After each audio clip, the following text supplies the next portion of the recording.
Got anything to say about thou shalt not kill? It'll be brief. It's an incorrect translation, but I don't blame the King James people. I do blame any modern translator who translates it as do not kill. It's do not murder. Hebrew has two words for homicide or for killing, just as English does. Kill and murder. In Hebrew, harag and ratzach. This is ratzach. It's clear it's do not murder. Murder is illegal killing. There is legal killing. You can kill an animal to eat it. You can kill a human in self-defense.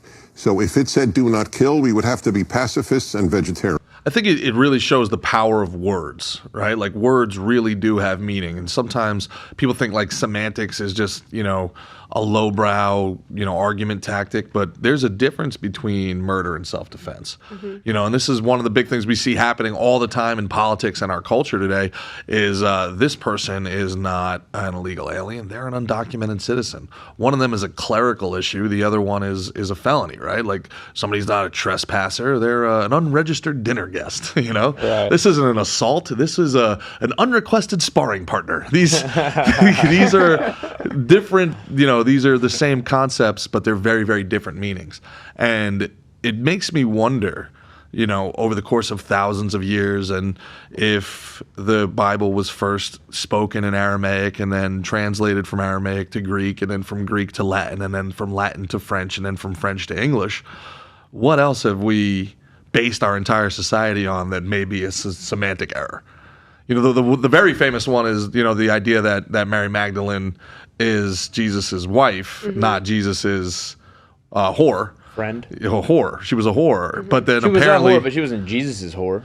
Well, apparently the word, the Greek word, specifically the Greek word for wife and whore was like very close back in the day. It was like one character off. So, and then whether or not it was intentionally...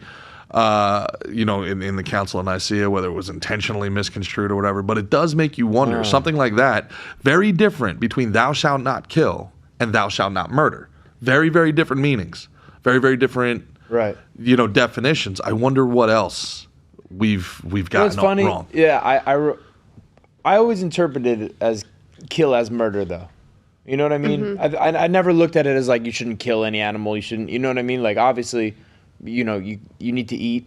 You know what I mean? Like I feel like war. There's time for killing. Inherently, you always thought that? Because that was actually conversations I had with my dad when I was young, and I was like not really buying the religion where I was being disobedient, before the Irish Catholic hand of God said shut up and kneel. Yeah, because I said so. Yeah. So the Knights Templar, right? Because, I'm a big history guy. My dad's a big history guy, and I'm a young guy, and I'm like, so the Knights Templar, are they in heaven? They killed people. And shut up, kneel. I feel like I asked my dad when I was young, like about that. You know what I mean? Mm-hmm. Like it made sense. Like without like, I don't know. I think it is what it is. It's murder. You know what I mean? I think it's interesting that you differentiate murder from war, right? Like, right. I still consider that's an agreement. But a drone strike, is that agreed upon, especially when it's getting civilians? That's what I'm getting. No. That's what I'm getting towards. But then we see that as a casualty. So there was this woman. What's her name? It's escaping me. But comedian. He's Dave Smith. Okay. He was just doing this episode, and he spoke about this woman. They brought up the video, and she's doing this interview. And they're like, well, it's estimated that we have killed 500,000 children in this. And she sat there for a second and goes, well, and the interviewer said, is it worth it? And she goes, well, we've really thought about it. And it was a difficult decision, but yes, we think it's worth it. And you're like, whoa, this lady just admitted to that, knowing she was being recorded.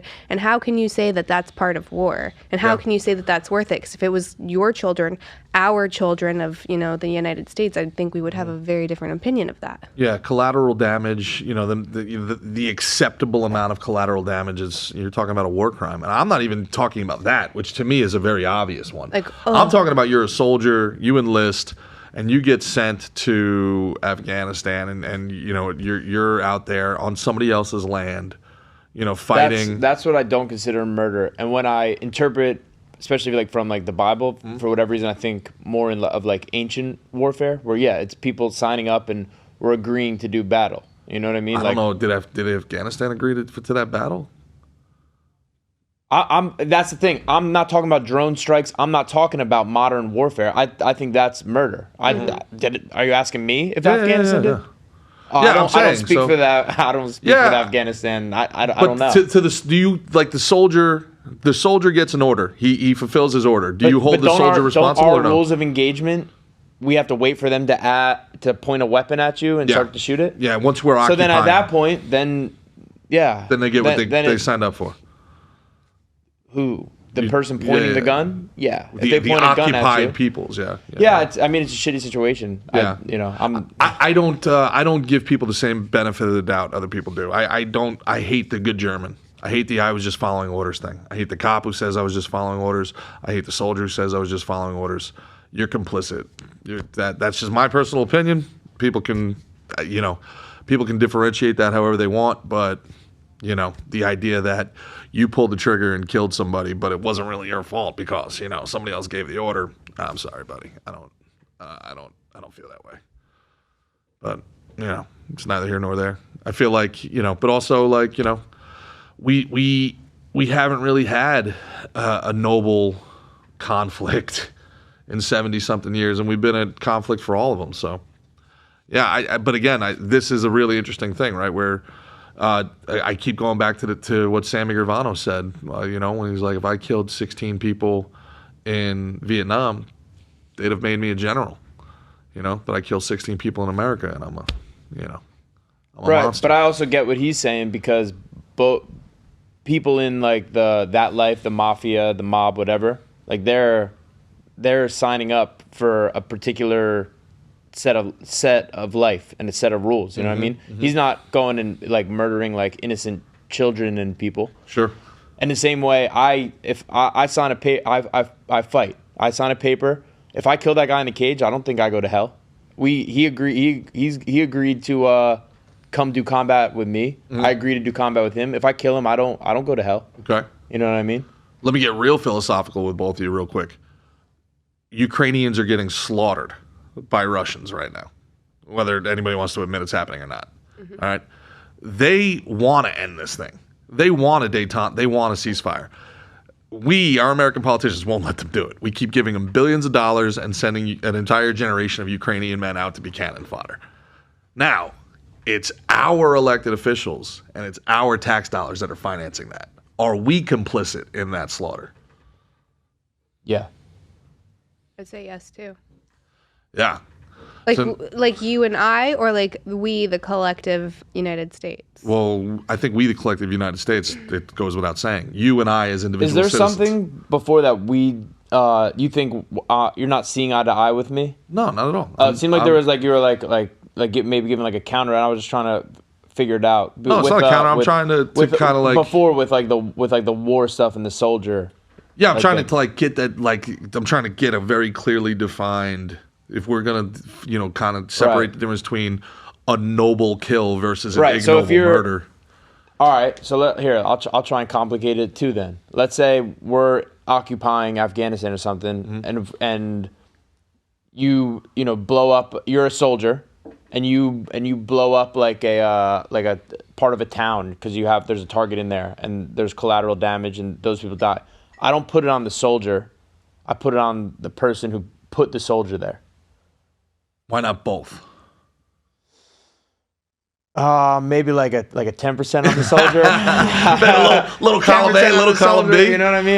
Yeah. If I'm trying to, like I said, I'm trying to complicate it, and There's no easy answer to these things. I don't really have. It's not like I came in here with thoughts on this, so to speak. You know what I mean? But I just look at it as if in a war and something that we're lining up our troops. You got your troops over here, on the other side. Like, there's no, that's not murder. We know what we signed up for here. We're here to get rid of the enemy. The enemy's here to kill us. Yeah, and now this is all through like the lens of like the Judeo-Christian Western, rationale as well. Perhaps it's just Darwinist. Maybe the idea here is like the universe is cold, dark, damp, and it's all a race for resources. I take back my comment about you being an optimist. I gave it to you and I took it away. I told you right from the jump you were wrong as fuck. I was fooled. Maybe this is just the way it's supposed to be. Maybe it's whichever monkey accumulates the most bananas for any reason is the winner. No. Because fairness is wired into us. So they've done these studies with apes, and one group would get slices of cucumbers, and then they'd give some to the other one. So like, okay, this is cool, and we're eating these snacks. Then they would up the ante, and they'd give cucumbers to the one group, and then they'd start giving grapes to the other one. And the other monkeys would look over and be like, what the fuck is this? I want some of that, and this isn't fair. And they would see the just inherent unfairness of the situation, and then they would not be okay with it. It is wired into us. We want there to be good and light and love. Who was upset? The one who wasn't getting the grapes? Yeah. What did they do about it? The ones who were getting the grapes, what were they doing? Eating the grapes, having a great time. Life's good. Is You're fairness winning. really? Is fairness really? It's only fair when the bad shit's happening to you. That's when you want some fairness. But when you're balls deep in grapes, you're like, well, they're not necessarily like these very enlightened beings that are just going to like share, right? Like that we've evolved to that on some level. Have we?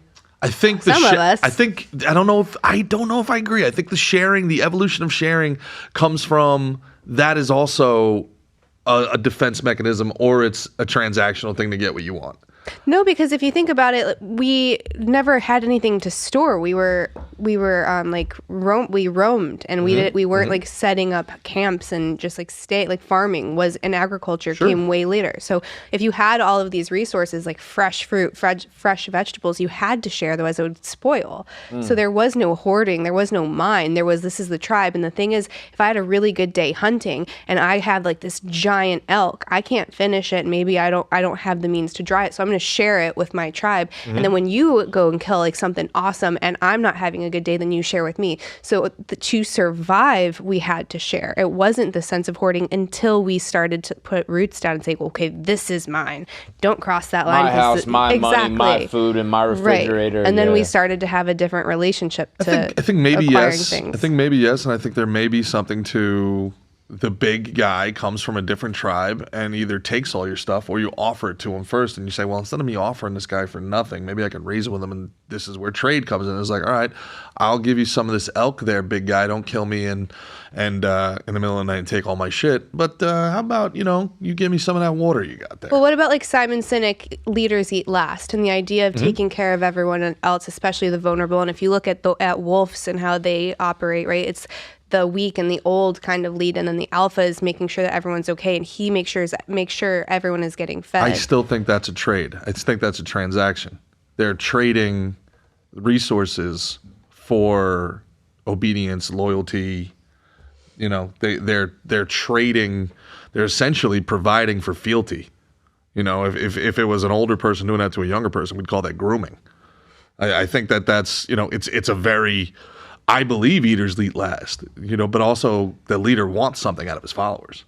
And that's kind of why you eat last, right? But you can look at it with like this ominous perspective of like you're trying to take and you want someone obedient, where you can look at it as you're trying to like create tribe and relationship and trust and bonding, right? It doesn't have to be this Machiavellian stance. It can be more, what's the word? Like my vocabulary is not here today. No, but it can just be more like a pure transaction. I get what you're saying. And there's, from a man's perspective, it's very different when you're younger and you're hyper competitive and you haven't achieved, to when you're older and you have achieved, and then you become a little more magnanimous, more patient,